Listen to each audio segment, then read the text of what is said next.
Let me get to clear points of what you're trying to say, because you made submissions about corruption and remittances, which you say basically a bane to getting those monies back into the government coffers. But if you look at the TSA, for instance, it has about 2.9 trillion already in there.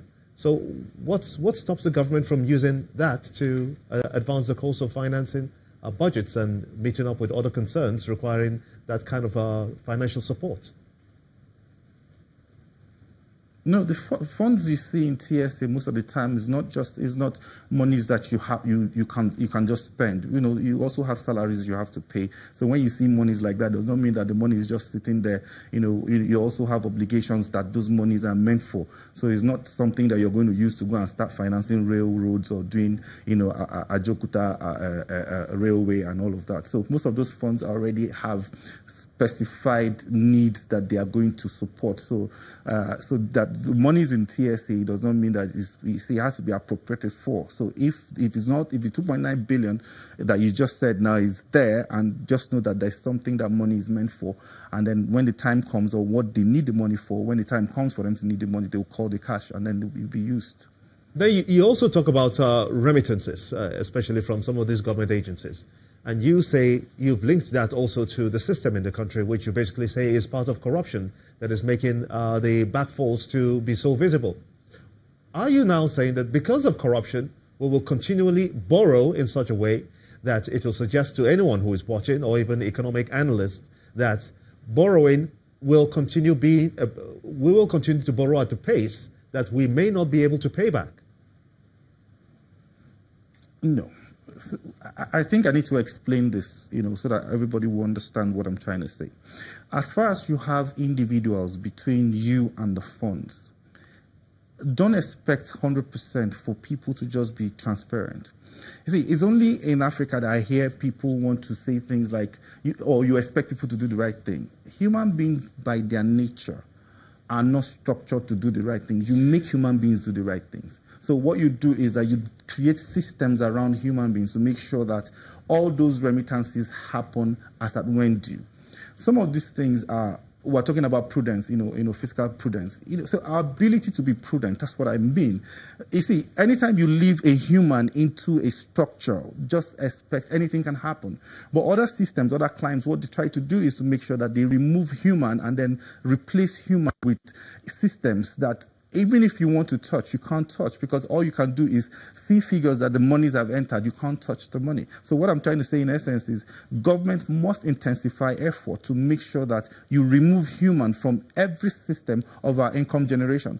With that, you see, because everybody's alluding to the fact that if the monies can increase if human beings are removed from it, if you know, we reduce the amount of hands that can touch the funds. That's my point. So I'm not saying that, if we don't fight corruption, if we don't continue to fight corruption as a government, we will still be running around the cycles. That's the best way to. Well, speaking about removing humans, it's not just going to be taken in isolation. There are several components to removing humans and making them, but that's a different kettle of fish entirely. But let me bring you in at this. If government is saying that 61.2% of the funds is going for infrastructure projects, they went ahead and said, well, yes, indeed, of that 62.1%, which is going for infrastructure, 86.3%, that's about 25.8 billion, is going to be taken care of by the federal government. The component for the states and the FCT will be 4.1 billion. That's about the rest of it. But they list several projects. And don't forget, this was about that, they had this external borrowing plan. It was a rolling plan between 2016 and 2018 of 29.96 billion. So they talk about the Mambilla hydropower plant, which is going to be about $4.8 billion. Railway modernization coastal project, that's the Calabar Port Harcourt on a deep sea port segment, which is about 3.5 billion. Then they got this Abuja Rail Mass Transit project, the phase 2 of it, 1.6 billion. So if really and truly these funds go to develop this infrastructure, and those key indicators or pointers that yes, indeed, we just may have the economy back on track when investors do come in, or you and I could do business easily. Of course, you've answered your question if we do it well, but remember that these projects you just listed have always been in our budget items forever. You know, No, I can't remember. You know, the Onitsha second Niger Bridge, the East-West Road. You know, all these projects you mentioned. I've always cited them in our and that is where the frustration comes from. Apart from the budget being unnecessarily delayed. Yeah, but losing 6 months. citing them in the budget yeah. doesn't have to do with our budgeting system, because you can't fulfill all these projects in one budget cycle. Exactly, but it's so it has to be in the budget for before over this 2-3 administration years. And before this administration, it's always there. We are saying that maybe if we get it right this time, better. So, and this administration is about anti-corruption, it's about transparency. We say we want to walk the talk, you know, and I'm happy that at the end of the day, myself and the Abuja guests arrive at the same point, that debt is not the first thing, debt is not the only option we have. You know, as much as we understand that debt is not a bad thing, we have so many alternatives.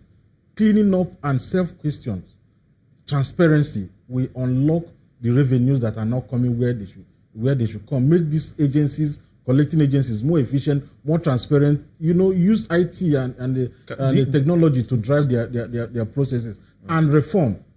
Over 3 trillion naira annually is lost due to the mess in the Lagos port alone. Not even the redundancy in the eastern ports.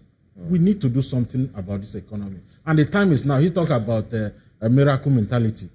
Nigeria is not isolated from other parts of the world. You know, just an average contract in oil industry takes 6 months all over the world, including Angola. Here, it takes 3 years.